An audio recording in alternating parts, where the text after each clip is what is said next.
Eis aqui vos digo um mistério. Na verdade, nem todos dormiremos, mas todos seremos transformados. Num momento, num abrir e fechar de olhos, ante a última trombeta, porque a trombeta soará, e os mortos ressuscitarão incorruptíveis, e nós seremos transformados. Porque convém que isto que é corruptível se revista de incorruptibilidade, e isto que é mortal se revista de imortalidade. E quando isto que é corruptível se revestir da incorruptibilidade, e isto que é mortal se revestir da imortalidade, então cumprir-se-á a palavra que está escrita: tragada foi a morte na vitória. Onde está, ó morte, o teu aguilhão? Onde está, ó inferno, a tua vitória? Ora, o aguilhão da morte é o pecado, e a força do pecado é a lei. Mas graças a Deus que nos dá a vitória por nosso Senhor Jesus Cristo. A partir deste momento vamos iniciar mais uma série de perguntas e respostas bíblicas intitulada A Trombeta Final. Iniciamos esta série profética de perguntas e respostas bíblicas, a trombeta final, com o método e princípios de interpretação bíblicos. Basicamente, existem apenas dois métodos de interpretação bíblica. O primeiro é o método alegórico. Neste método, cada pessoa atribui o sentido que preferir ou que desejar às palavras de Deus, de modo que a autoridade final fica sendo do homem e não de Deus. Em segundo lugar, temos o método literal histórico-gramatical. E D.L. Cooper escreveu: quando o sentido simples da Escritura faz senso comum, não procure nenhum outro sentido. Portanto, tome cada palavra no seu significado literal, usual, ordinário, primário, a não ser que os factos do contexto imediato, estudados à luz das passagens relacionadas e de verdades axiomáticas e fundamentais, claramente indiquem o contrário. Portanto, o método que nós vamos utilizar para interpretar questões como o arrebatamento da Igreja, questões como a vinda do Senhor Jesus, como a grande tribulação, como o dia do Senhor ou o dia da ira do Senhor, e outras questões escatológicas das doutrinas finais ou das doutrinas dos últimos dias, serão abordadas e serão interpretadas através deste método, o método literal, histórico, gramatical. Porque nós queremos que a autoridade seja das Escrituras e não nossa. Agora, vamos falar dos princípios ou regras principais de interpretação bíblicas. Isto se aplica totalmente a toda a Escritura, estas regras. São regras que se aplicam a toda a Escritura, mas, isso aí em geral, mas em particular, nós vamos aplicar estas regras à questão das doutrinas finais. Doutrina que fala sobre o arrebatamento, sobre a grande tribulação, sobre a vinda do Senhor, sobre a ira do Senhor, sobre o dia do Senhor, questões finais. Basicamente, nós vamos nos enfocar sobre as questões como o arrebatamento, a grande tribulação, o dia do Senhor, a vinda do Senhor, e vamos ver qual é a relação entre todos esses eventos e quando é que cada um desses eventos vai ocorrer. Vamos também saber qual será a ordem cronológica desses eventos. Os princípios ou regras de interpretação bíblicos que nós devemos utilizar são: 1. Não inserir ideias pré-concebidas no texto. Ou seja, nunca fazer exegese. Isto é o primeiro princípio. 2. Ler sempre o texto dentro do seu contexto. O texto deve ser lido dentro do seu contexto. Depois já vou explicar cada um deles. 3. A Bíblia se interpreta pela própria Bíblia. Devemos comparar sempre Escritura com Escritura. 4. É chamada regra da concordância ou da harmonia. A Bíblia não se contradiz em nada. A Bíblia nunca se contradiz. 5. Devemos determinar as referências literais de figuras de linguagem. O que é que são figuras de linguagem? Símile, metáfora, parábola, alegoria, muitas outras, que nos dão uma comparação, substituição ou modificação. Ou seja, devemos pegar nas figuras de linguagem e determinar quais são as referências literais, que nos dão uma comparação, uma substituição ou uma amplificação. Ou seja, uma aplicação prática, uma aplicação literal. Por último, 6. Lei do duplo cumprimento. Devemos reconhecer que, por vezes, o cumprimento profético de algumas passagens tem duas aplicações e não somente uma. E tem, por vezes, um cumprimento parcial e um cumprimento total. Agora vou explicar cada uma delas com detalhe. Primeiro princípio ou regra essencial para entendermos questões como o arrebatamento da Igreja, como a vinda do Senhor Jesus, como a grande tribulação, ou o dia da ira do Senhor, ou a ira do Senhor. Nós sabemos, irmãos, que o primeiro princípio, conforme eu falei, é o princípio da exegese. Ou seja, nós não devemos inserir ideias pré-concebidas no texto. É a tal guerra entre a exegese versus a exegese. Já lá vamos. Ao iniciarmos este primeiro princípio, vamos abrir em Neemias 8.8. Neemias capítulo 8, versículo 8 diz assim: E leram no livro, na lei de Deus, e declarando e explicando o sentido faziam que lendo se entendesse. Importa entender, não apenas ler. E leram no livro da lei de Deus e o declarando e explicando o sentido. Portanto, eles liam e explicavam. E faziam que lendo se entendesse. Isto é muito importante. Ao lermos, nós devemos entender, para que depois ensinemos e os outros também entendam corretamente a Escritura. Nunca fazer a exegese. Já vou explicar o que é a exegese. Na exegese nós extraímos do texto o seu significado. Na exegese inserimos o significado do texto. Por isso é que eu disse que a primeira regra é não inserir ideias pré-concebidas no texto. Nunca fazer a exegese. Ou seja, nunca criar um conceito e depois procurar que as Escrituras se adequem a esse conceito ou preconceito. Na exegese, nós procuramos saber qual foi a intenção do autor ao escrever determinada porção das Escrituras, ou qual era o seu significado intencionado pelo autor.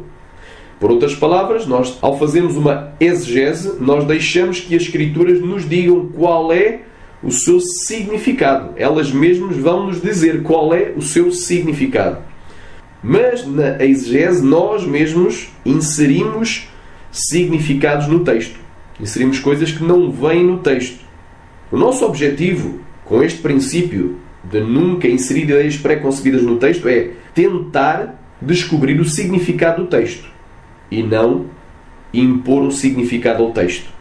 Agora vamos abrir em 2 de Pedro, capítulo 1, versículo 20 e versículo 21. Diz assim: sabendo primeiramente isto, que nenhuma profecia da Escritura é de particular interpretação. E neste primeiro estudo nós vamos saber qual é o método que vamos usar, e quais são os princípios de interpretação bíblicos que vamos utilizar para interpretar as porções proféticas da Bíblia e, mais nomeadamente, as porções proféticas finais ou dos últimos dias.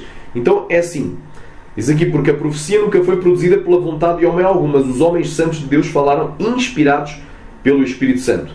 A Bíblia também diz que a letra mata, mas o Espírito vivifica, e que o Espírito Santo nos ensinará todas as coisas e não teremos necessidade de que alguém nos ensine. Então há a importância do Espírito Santo. Ele inspirou a Escritura. E Ele também nos ensina e nos conduz a toda a verdade. Vês aqui, nenhuma profecia da Escritura é de particular interpretação. E precisamente quando um homem mete uma coisa na cabeça, ele depois vai querer ler a Bíblia e procurar que a Bíblia se adeque à sua maneira de pensar. E por isso é que eu digo, nós, ao iniciarmos este estudo, não vamos apoiar nenhuma posição. Inicialmente nós não vamos apoiar nem o pré-tribulacionismo, nem o mid-tribulacionismo, nem o pós-tribulacionismo. Nós não te vamos dizer, neste primeiro vídeo, qual é a nossa posição. Não te vamos dizer se nós somos pré, mid ou pós, ou nenhuma destas posições teológicas. E eu te vou dizer uma coisa interessante. Nós vamos pela Bíblia. O que a Bíblia nos falar, o que ela nos revelar, nós ensinaremos para os irmãos. Quantos podem dizer amém? Exemplos de interpretação particular e subjetiva. Por exemplo, a pessoa, em vez de ler a Bíblia, que é o que acontece hoje, a maioria dos cristãos que aceitam a Cristo e vão para as igrejas evangélicas, sejam elas tradicionais, pentecostais ou até neopentecostais, geralmente, antes mesmo deles completarem a leitura bíblica da Bíblia, muitos deles nem conseguem ler, nem nunca vão chegar a ler capa a capa, porque vão ter preguiça, o diabo vai meter N, X, Y e Z coisas para impedir da leitura bíblica. Eles já vão aprender sobre o arrebatamento da igreja, de acordo com alguma das visões teológicas ensinadas nos seus ministérios. Isso aí é mau, porque a pessoa não aprendeu o tempo do arrebatamento pela Bíblia, porque a teologia ensina basicamente que ou Jesus vem antes da última semana de Daniel, ou ele vem a meio dessa semana, que muitos chamam de tribulação ou de grande tribulação, depois já lá vamos, já vou provar se é, se não é, e outros dizem que vem depois. Agora imagina que nenhuma dessas três posições é a verdadeira e que há algo aí pelo meio de alguma delas. Então por isso é que nós devemos ler a Bíblia. Por exemplo, no pré-tribulacionismo, geralmente a pessoa mete na cabeça um preconceito. Lhes é dito que a igreja não vai passar pela grande tribulação. Lhes é dito que a igreja não pode jamais passar pela grande tribulação. Lhes é dito, se alguém ensinar contrário, esse o tal é um herege, está a ensinar uma mentira e uma heresia. Portanto, é um falso mestre, um falso profeta. Então a pessoa já vem com aquilo na cabeça. E mesmo que ele depois encontre no texto que o arrebatamento é depois da tribulação e não antes, ele nunca vai crer. Ele nunca vai crer na verdade, mesmo que lhe mostrem a verdade, comparando Escritura com Escritura, provando. É difícil, só o Espírito Santo para convencer. Porquê? Porque ele já meteu um preconceito na cabeça. Não é melhor ler a Bíblia sem preconceitos? Por isso é que eu estou a dizer, no primeiro princípio, regra de interpretação bíblica é não inserir ideias pré-concebidas no texto. Então, já os mid-tribulacionistas, eles vão achar que o arrebatamento, ele não é nem no início da última semana de Daniel, ou antes do início da semana, nem no finalzinho, mas é a meio.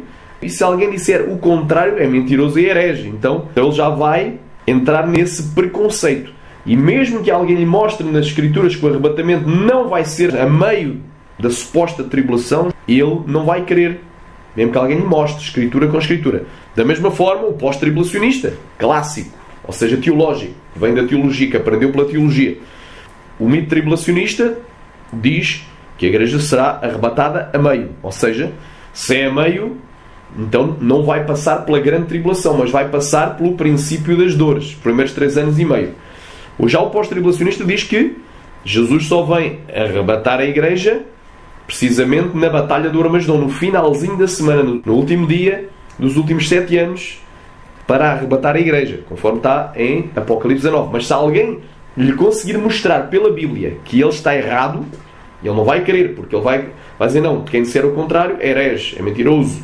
Isso é o que andam ensinando. Agora, o melhor, mesmo irmão, é o irmão esqueça tudo o que aprendeu sobre o tempo do arrebatamento. O arrebatamento é uma verdade, mas o tempo do arrebatamento, não esqueça tudo e vamos para a Bíblia. Vamos ver o que é que a Bíblia nos vai revelar acerca do tempo do arrebatamento. E é por isso que hoje, nesta introdução, estamos a ver os princípios essenciais. Não insira ideias pré-concebidas.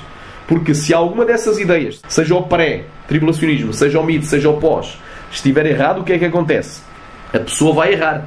E Jesus disse, errais não conhecendo as Escrituras nem o poder de Deus. E nós não podemos errar o alvo. O alvo é Cristo.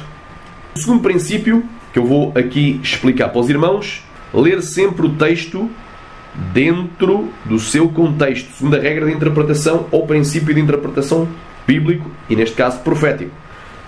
Mateus capítulo 4, versículo 4. Também está escrito: nem só de pão viverá o homem, mas de toda a palavra que sai da boca de Deus. 2 Timóteo capítulo 3, versículo 16 e 17 diz: toda a Escritura é divinamente inspirada e proveitosa para ensinar, corrigir, redarguir e instruir em justiça, para que todo homem de Deus seja perfeito e esteja perfeitamente instruído para toda a boa obra. Também temos em Romanos capítulo 15, versículo 4: tudo o que antes foi escrito foi para o nosso ensino, para que pela paciência e consolação das Escrituras tenhamos esperança. Então tudo importa, não é um texto fora do seu contexto, ou um versículo isolado. Evitar os versículos isolados. Evitar separar o texto do seu contexto. Texto fora do contexto é pretexto para heresias. Vou só dar alguns exemplos. Por exemplo, muita gente separa 1 Tessalonicenses capítulo 4, do versículo 13 ao versículo 18, de 1 Tessalonicenses capítulo 5, do 1 ao 11, alegando que são coisas diferentes.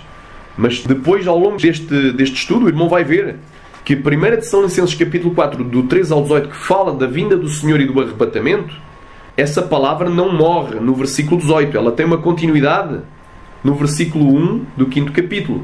É o mesmo tema. O tema não cessa. E aí a pessoa vai cair em erro. Vai achar que são duas coisas. Que o capítulo 5 se refere a um outro tempo profético escatológico e o capítulo 4 se refere a uma outra coisa. Vai tentar separar a vinda do Senhor e o arrebatamento do capítulo 5, onde está interligado, que diz: mas acerca dos tempos e das estações, do quê? Do arrebatamento, não necessitais de que alguém se vos escreva. Quer dizer que, se não necessitam, eles já sabiam muito bem o tempo em que Jesus viria. Outro problema, não é, que muitas vezes fazem, é separam 2 Tessalonicenses capítulo 1 de 2 Tessalonicenses capítulo 2, ou seja, geralmente quando as pessoas vão estudar 2 Tessalonicenses capítulo 2, do 1 ao 12, que fala, entre outras coisas, da vinda de Jesus e da nossa reunião com Ele, da vinda do Senhor Jesus Cristo e da nossa reunião com Ele, ou seja, fala da vinda de Jesus para o arrebatamento, e fala também da manifestação do Anticristo, muita gente já generaliza e diz assim: não, o tema da segunda epístola de Tessalonicenses é a manifestação do Anticristo. E tu vais ver que não. O tema é a manifestação de Cristo, porque nós sabemos que a divisão em capítulos e a divisão em versículos é algo tardio. É algo que não foi feito desde o início. No início, Deus apenas inspirou cada uma das suas palavras. Todas as palavras de Deus são inspiradas. Todas elas. A palavra de Deus, ela é inspirada, mas a divisão foi feita em capítulos, muitos anos mais tarde, séculos mais tarde.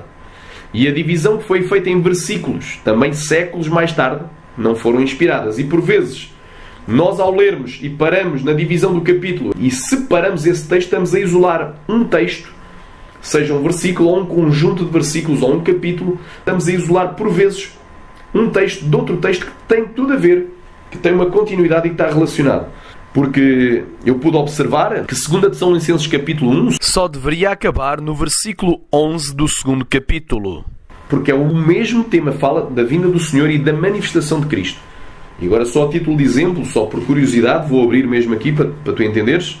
Diz assim em 2 Tessalonicenses capítulo 2: ora, irmãos, rogamo-vos pela vinda do nosso Senhor Jesus Cristo e pela nossa reunião com Ele, que não vos movais facilmente do vosso entendimento, nem vos perturbeis, quer por espírito, quer por palavra, quer por epístola, como de nós, como se o dia de Cristo estivesse já perto. Ninguém de maneira alguma vos engane, porque não será assim. Não será assim o quê? O texto dentro do contexto. Não será assim a vinda do Senhor Jesus Cristo e a nossa reunião com Ele, ou seja, o arrebatamento, sem que antes venha a apostasia e se manifeste o homem do pecado, o filho da perdição. Então muita gente pega aqui, dizem assim: o Anticristo vai se manifestar. Então o tema desta epístola toda é a manifestação do Anticristo. Mas eles esquecem-se que o capítulo 1 está ligado com o capítulo 2. É o mesmo tema. E que esta epístola começa no capítulo 1. E no capítulo 1, no versículo 7, diz assim: e a vós que sois atribulados, ou seja, e a vós que passais por tribulações, descanso connosco, quando se manifestar o Senhor Jesus desde o céu, com os anjos do seu poder. Então aqui fala que Jesus vai ter que se manifestar desde o céu para dar descanso aos cristãos que passam por tribulações. Está bem claro o texto. Então o tema desta epístola, o tema desta segunda epístola, conforme o capítulo 1, versículo 7, é o quê? É a manifestação de Cristo e não a manifestação do Anticristo. A manifestação do Anticristo é uma coisa secundária e não principal. E depois nós vemos aqui também no versículo 10. Quando vier, para ser glorificado nos seus santos e se fazer admirável naquele dia em todos os que creem, porquanto o nosso testemunho foi querido entre vós. Então fala da vinda, quando vier. Então ele vai vir para quê? Vai vir para arrebatar a igreja. Então o tema da epístola é a vinda do Senhor Jesus Cristo, ou a manifestação de Cristo. É o tema. E para que isso aconteça, tem que acontecer outra coisa, que vem no capítulo número 2. Então nós aqui claramente vimos que é um erro a gente pegar na segunda epístola de Tessalonicenses e dizer que o tema é a manifestação do Anticristo só porque só lemos o capítulo 2, ou só lemos 1 ou 2 versos do capítulo 2. Aí incorremos em erro. Não separar o texto do contexto. Eu vos digo, isto é uma dica para todos, a divisão em capítulos e versículos não foi inspirada por Deus e por vezes falha. Por vezes eles dividem onde não devem dividir, dividem capítulo onde não deviam ter dividido e dividem versículo onde não deviam ter dividido. E depois dá erro, porque a pessoa pega num versículo isolado ou num capítulo isolado. Neste caso, o capítulo 1 tem uma continuidade até o versículo 12 do segundo capítulo. É tudo o mesmo tema, fala da vinda ou da manifestação de Cristo, que é o principal tema da epístola. Agora, outro exemplo. Há N exemplos. Há um versículo na Bíblia que diz que Judas foi-se enforcar. Agora, imagina um falso profeta, adepto de uma seita suicida, vai dizer, olha, vai tu e faz o mesmo. Pegava naquele versículo isolado e faria uma doutrina. Mas aqui, mais especificamente, nós falámos em questão de profecia.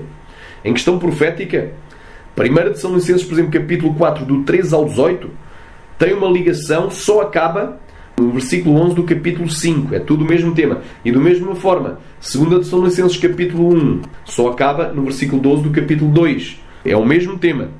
É isso que nós vamos depois provar ao longo deste estudo. Então, não isoles versículo do seu contexto. Lê o texto dentro do contexto. Porque o texto fora do contexto é pretexto para heresias.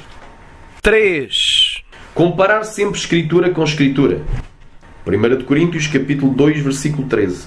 As quais também falamos não com as palavras da sabedoria humana, mas com as que o Espírito Santo ensina, comparando as coisas espirituais com as espirituais. Ora, toda a Escritura é inspirada por Deus. Ou é divinamente inspirada.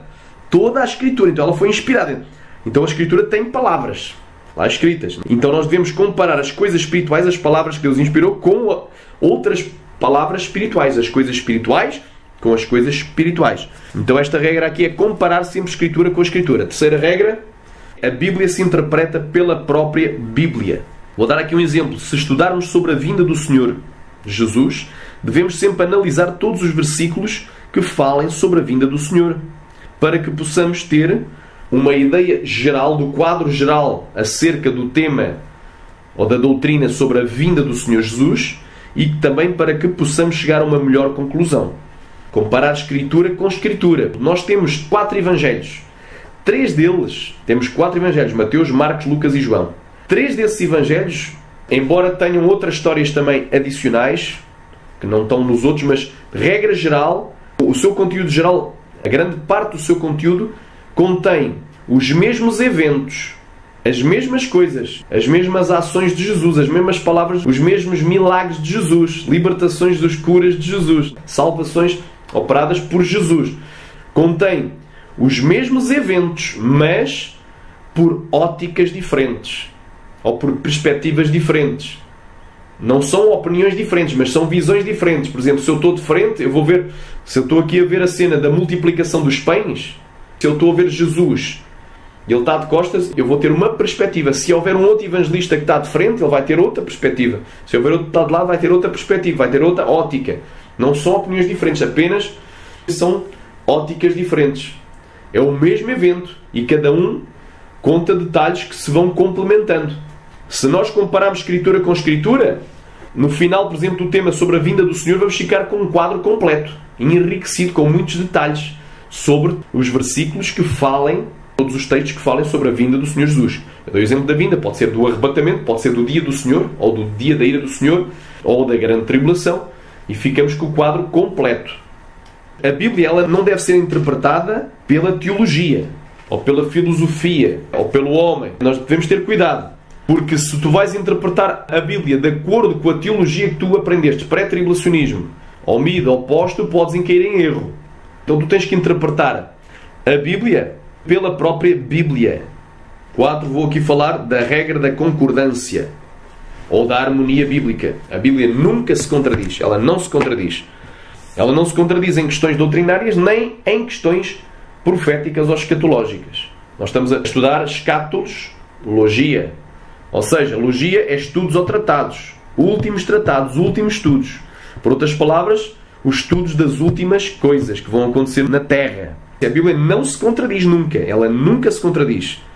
E se houver algum problema na interpretação de uma passagem profética em relação a outra passagem profética que fale sobre o mesmo tema, o erro estará sempre no leitor ou no estudante bíblico e jamais na Palavra de Deus.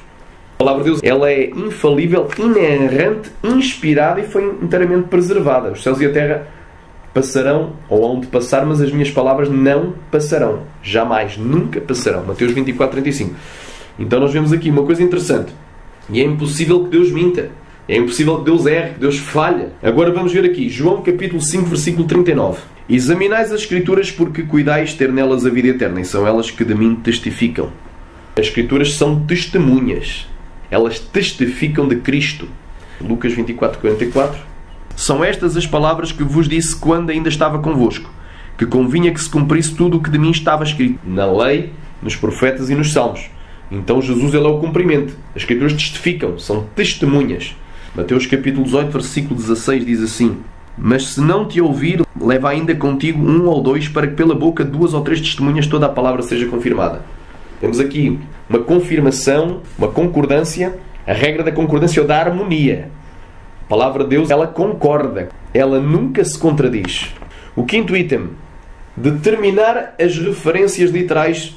É uma regra. Temos que determinar as referências literais das figuras de linguagem. Ou seja, temos que pegar nas figuras de linguagem, determinar nessas figuras de linguagem quais são as referências literais das figuras da linguagem que nos dão uma comparação, para nós, uma substituição ou uma amplificação. Exemplo, Apocalipse capítulo 6, versículo 12. E havendo aberto o sexto selo, olhei e eis que houve um grande tremor de terra, e o sol tornou-se negro como um saco de silício, e a lua tornou-se como sangue. Aqui temos uma figura de linguagem chamada símile, ou comparação, quando a linguagem diz como, semelhante a. Esse tipo de linguagem é uma linguagem característica da símile. Então há aqui uma figura de linguagem, uma símile, tanto na questão do sol como da lua. O sol tornou-se como. Quer dizer que não é uma linguagem totalmente literal. O sol não se transformou num saco de silício, mas ficou negro como um saco de silício. Então é uma linguagem comparativa, mas que nos dá o quê? Nos dá uma referência literal de comparação do que vai acontecer antes que venha aquele grande e terrível dia do Senhor. É um sinal que antecede o dia do Senhor, também conhecido como o grande e terrível dia da ira do Senhor. Então o sol escurece, fica como? É uma figura de linguagem, comparação, para nos dar essa ideia. E a lua tornou-se como sangue.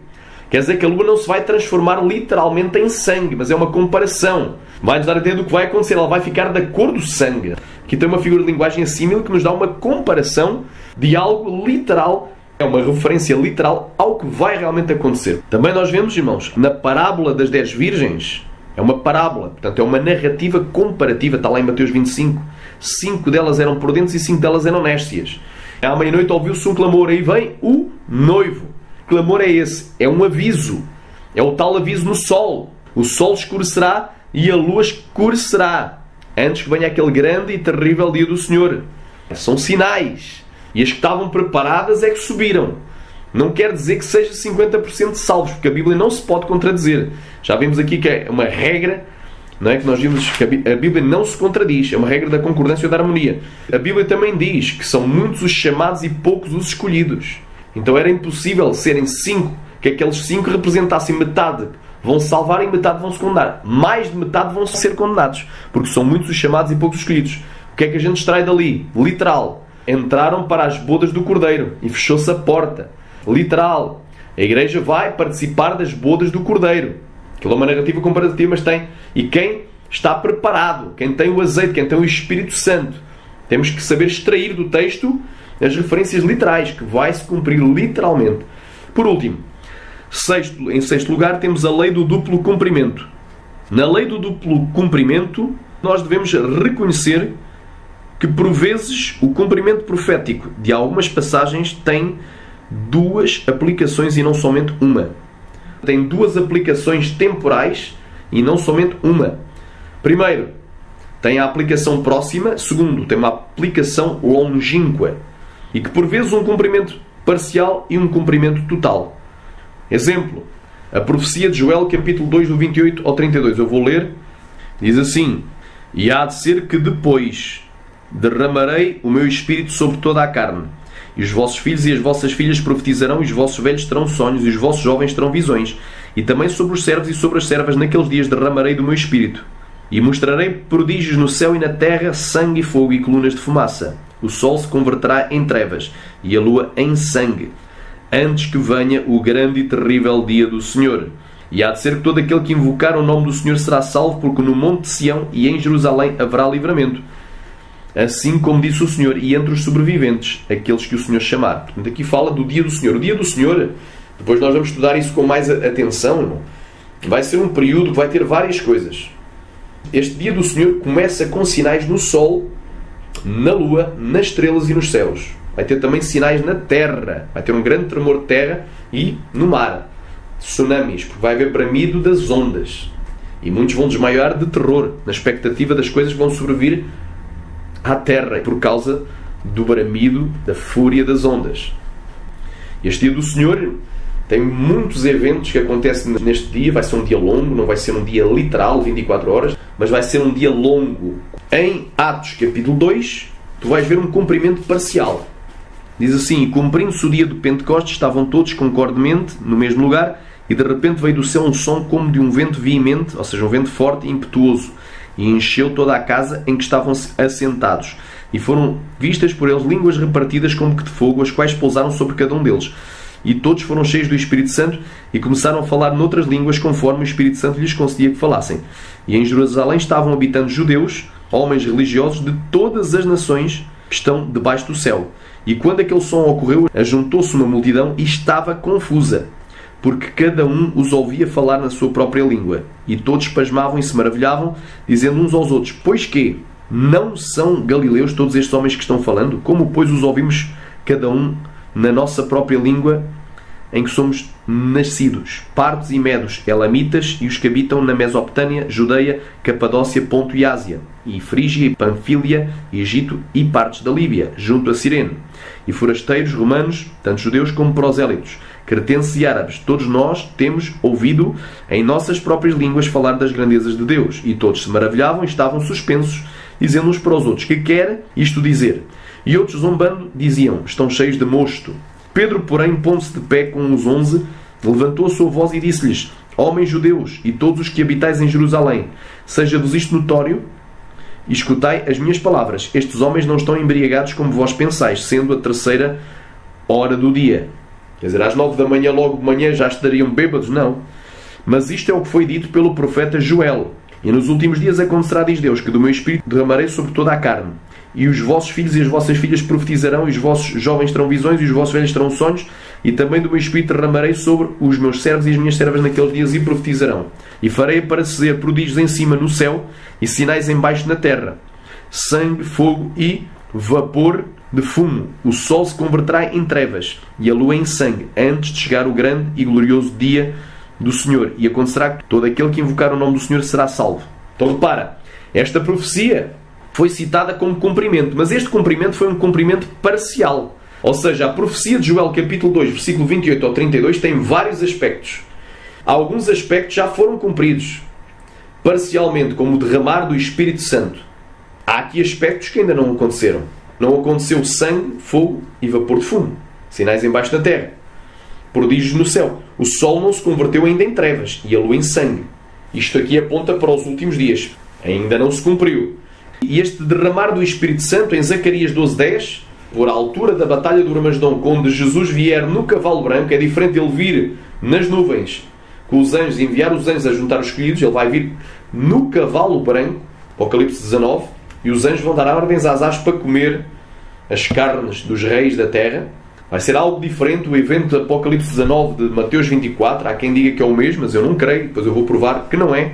Este cumprimento do derramar do Espírito Santo vai ter um outro cumprimento em Zacarias capítulo, na Batalha do Armagedom, Zacarias capítulo 12, versículo 10.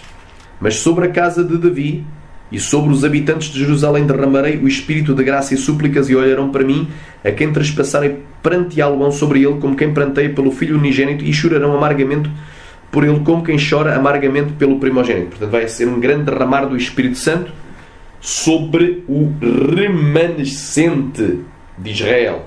Porque 2/3 da terra farei passar pelo fogo. Vão morrer, vão ser extirpados durante a última semana de Daniel, que começa quando o Anticristo sai vencendo e para vencer. Começa logo aí no iniciozinho, que a Bíblia chama de princípio das dores, e depois a abominação da desolação a meio, ao fim de 3 anos e meio, e nos últimos 3 anos e meio inicia a grande tribulação, e depois também temos o dia do Senhor.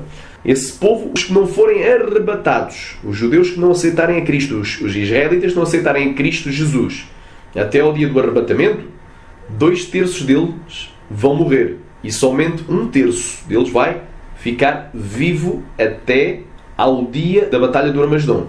E aí Deus vai derramar o Espírito Santo. Então é o cumprimento de Joel, vai ter outro cumprimento. Já teve um cumprimento parcial no dia de Pentecostes, e tem tido até hoje, porque até hoje as pessoas são batizadas com o Espírito Santo e falam em línguas, mas vai ter um cumprimento final no Armagedom, Zacarias 12:10, que diz aqui no contexto: e acontecerá que naquele dia procurarei destruir todas as nações que vierem contra Israel, Jerusalém, que vierem contra Jerusalém, no versículo 9. Vão estar reunidos todos no Vale do Megido, os reis da terra, e vão tentar lutar contra o Cordeiro de Deus, mas vão quebrar a cara, como diz o brasileiro, vão-se arrebentar, como diz o português. Então aqui nós vimos a dupla aplicação. Tem profecias que têm um cumprimento próximo e outro cumprimento longínquo, e tem profecias que têm um cumprimento parcial e outro total, ao final, ao pleno, no futuro. Era isso que eu queria falar com os irmãos, amém? Outro exemplo também tremendo. Nós já vimos, irmãos, o sol só se vai converter em trevas e a lua em sangue quando for aberto o 6º selo de Apocalipse. Antes da abertura do 6º selo de Apocalipse, o sol não se converte em trevas, a lua também não se converterá em sangue, não vai haver esse sinal. E também não vai iniciar o dia do Senhor. Em Daniel 9:27, muitos dizem que Daniel 9:27 já se cumpriu historicamente. Eu diria, em parte, mas tem um cumprimento pleno no futuro. E ele firmará uma aliança com muitos por uma semana. E na metade da semana, isto é uma semana profética, uma semana de anos, portanto, por 7 anos. E na metade da semana fará cessar o sacrifício e a oblação, e sobre a asa das abominações virá o assolador. Isto até à consumação. E o que está determinado será derramado sobre o assolador. Nós sabemos, irmãos, que muitos alegam que isto já teve um cumprimento total em Antíoco Epifânio, rei da Síria. Porque dizem que Antíoco Epifânio fez muitas coisas más ao povo de Israel, ao povo judeu, não é? Ele proibiu a celebração dos sábados, proibiu a circuncisão e começou a matar pessoas. Quem praticava a circuncisão matava os pais e tudo. Como se fez muitas atrocidades, e alega-se que ele colocou uma imagem de Júpiter dentro do templo de Deus. Colocou uma abominação da desolação, colocou uma imagem de escultura lá. Eles dizem que o cumprimento pleno já foi. Eu já te vou provar que não, isto foi um cumprimento parcial. Porque não há nada que te afirme na história que ele fez um tratado com Israel e com muitos por 7 anos. Quer dizer que então ele não cumpriu totalmente essa previsão, mas em parte. Ele apenas entrou lá e profanou. Ele profanou. Não diz que ele fez um acordo e a meio violou o acordo. Pelo menos eu ainda não encontrei. Pode ser que haja algum documento que consiga provar isso, mas mesmo que haja, eu te digo uma coisa: isto vai ter um cumprimento futuro. Teve um cumprimento parcial, teve um cumprimento inicial, mas vai ter um cumprimento final. É a tal lei da dupla referência no Anticristo. Vamos agora a Mateus 24. Em Mateus 24 é quando Jesus fala sobre esta abominação. Diz assim, Mateus 24, versículo 1: E quando Jesus ia saindo do templo, aproximaram-se deles os seus discípulos para lhe mostrarem a estrutura do templo. E Jesus, porém, lhes disse: Não vedes tudo isto? Em verdade vos digo que não ficará aqui pedra sobre a pedra que não seja derrubada ou derribada. E estando assentado no Monte das Oliveiras, chegaram-se a ele os seus discípulos em particular, dizendo: Dize-nos quando serão essas coisas e que sinal haverá da tua vinda e do fim do mundo. Portanto, perguntaram: qual é o sinal da tua vinda? Uma pergunta-chave a que Jesus respondeu. Ele falou de muitas coisas. 15. Quando, pois, virdes que a abominação da desolação de que falou o profeta Daniel está no lugar santo, quem lê, atenda. Portanto, Antíoco Epifânio veio no período interbíblico, aquele período entre o Velho e o Novo Testamento. 400 anos de silêncio, em que não houve profeta que escreveu algo que fizesse parte do cânon, da escritura inspirada. Antíoco Epifânio veio antes de Jesus. Antes de Jesus. Jesus veio depois. Então, obviamente, que Jesus estava falando de algo futuro. Este abominável da desolação, Jesus não estava falando de Antíoco, mas de alguém que viria no futuro, antes da sua vinda. Podemos dizer que Daniel 9:27 teve um cumprimento inicial e parcial, mas vai ter um cumprimento final, definitivo e futuro. Então Jesus estava falando. Jesus que veio depois de Antíoco. Jesus estava falando claramente que isto era um sinal da sua vinda, quando virdes. Então eles ainda não haviam visto. O povo de Israel ainda não havia visto isto. E uma coisa interessante, irmãos, esta palavra aqui, de Mateus 24, ela é paralela. Porque Jesus disse, não ficará pedra sobre pedra que não seja derribada. Paralela com Lucas. E olha o que é que diz em Lucas 21. Versículo 20. Mas quando vires que Jerusalém está cercada de exércitos, sabei que é chegada a sua desolação. Agora repara. Jesus veio uma vez em carne para tirar os pecados do mundo. Voltará a segunda vez sem pecado para os que o aguardam para a salvação. Está lá em Hebreus capítulo 9, versículo 27 e versículo 28. Vai haver uma segunda vinda de Jesus. Jesus aqui estava falando da sua segunda vinda. Muitos dizem que esta profecia aqui, de Jerusalém cercada de exércitos, não ficar pedra sobre pedra, se cumpriu com Tito, em 70 depois de Cristo, porque Tito sitiou, cercou Jerusalém de exércitos e queimou o templo, destruiu o templo foi queimado, foi destruído e caíram as pedras que estavam no templo. Teve um cumprimento? Teve. Teve um cumprimento, não ficar pedra sobre pedra, literal. Teve um cumprimento, não ficou pedra sobre pedra. Não terá outro cumprimento. Esse templo já foi derrubado. Vai haver outro templo, aleluia, que é o templo da grande tribulação. É o templo do anticristo. É o templo da última semana, aliás, da última semana de Daniel 9. Agora repara, um detalhe aqui. Tito, o general romano, sitiou Jerusalém. Ou seja, cercou de exércitos. Ele cumpriu em parte a profecia, mas não cumpriu a outra parte. Ele não fez nenhum tratado de 7 anos. Ele não fez nenhum acordo por 7 anos. Pelo menos nada consta que tivesse feito. E em segundo lugar, nada consta que Tito tenha estabelecido a abominação desoladora. Ele apenas queimou tudo, não ficou pedra sobre pedra. Ele cumpriu a primeira parte da profecia, não ficar pedra sobre pedra. Mas a questão da Jerusalém cercada de exércitos e da abominação da desolação como sinal da vinda de Jesus, como sinal da segunda vinda de Cristo, ainda não cumpriu. Isso vai ser cumprido com o anticristo. O anticristo vai estabelecer a abominação da desolação. Portanto, ele vai cumprir todas as profecias e depois Jesus vem. O método de interpretação bíblico deve ser literal, gramatical, histórico e não alegórico. Porque a autoridade está na Escritura e não no homem. E os princípios de interpretação é o princípio de não inserir ideias pré-concebidas. Ou seja, se eu vou partir para o estudo da profecia, já sabendo tudo, não, eu já sei que o arrebatamento é antes da grande tribulação, então mesmo que eu veja que é depois, eu não vou crer. É um exemplo. Ou se eu crer que o arrebatamento é depois, no finalzinho, é só ao fim dos 7 anos, então mesmo que a Escritura me diga outra coisa diferente, eu não vou crer. Ler a Bíblia linearmente e procurar que ela fale connosco e não nós inserirmos a nossa ideia. Extrair dela o que ela nos quiser falar e não inserir nela os nossos conceitos ou preconceitos. 2. Ler o texto dentro do contexto. Sempre. Não isolar versículos. Muita gente diz, pastor, Mateus 24 nos diz que o dia e a hora ninguém sabe. O dia e a hora ninguém sabe. Mas esse dia e essa hora que ninguém sabe tem um contexto em Mateus 24. Ou seja, ele é precedido de sinais. Isso não quer dizer que a vinda do Senhor é sem sinais. Então tem que ver quais são os sinais da sua vinda. Está dentro de Mateus 24 esse texto do dia e a hora que ninguém sabe. Esse dia e a hora que ninguém sabe é só depois de todos esses sinais. Porque, embora eu não saiba o dia e a hora, o tempo e a estação eu sei. Mas acerca dos tempos e das estações, irmãos, não necessitais de que se vos escreva, porque vós bem sabeis que o dia do Senhor virá como ladrão da noite. Mas vós, porém, já não estáis em trevas, para que aquele dia não vos surpreenda como ladrão. Está lá em 1 Tessalonicenses capítulo 5, de 1 em diante. O que quer dizer que eu não sei o dia e a hora, mas eu vou saber o tempo e a estação, quando Jesus estiver para vir. Não leiam texto isolado, texto fora do contexto, porque senão vão arranjar pretexto para fazer heresia, ou heresias. 3.